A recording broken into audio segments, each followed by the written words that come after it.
บหมักจองอยู่ห้องหัวนางกับอายเคยเก็บหมักขายกับอายอยู่ป่าเกิดน้องคอยคำโรงแรม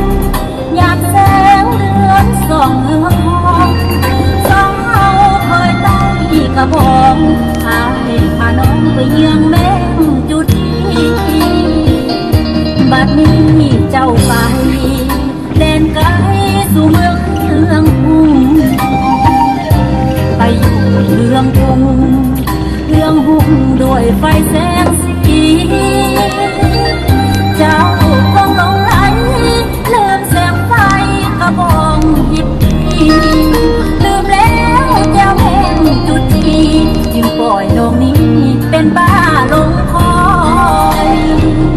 น้ำตาไหลย้อยลงคอยที่หัวหน้าเก่าไปต้ม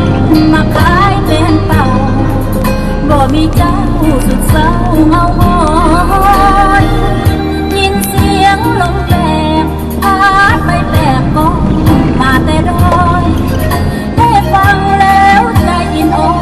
ยล่องลอยหาให้บอกหาไปโศกเหตุการณ์ตั้งนานเป็นยังบ่ตาวลงหอดข่าวจากเจ้าสิอยู่จังได้ถ้าไว้ได้ดีน้องสุดที่ซึ้งใจหากเป็นผู้มองไปง่ายจงกลับไปบ้านหน้ายังคอย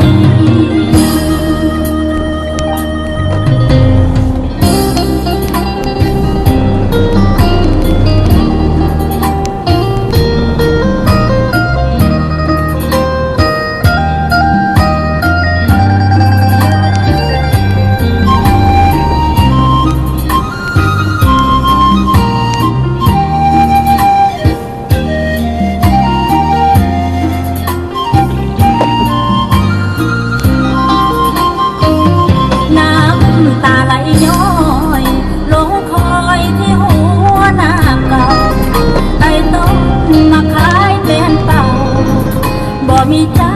สุดเศร้าเงา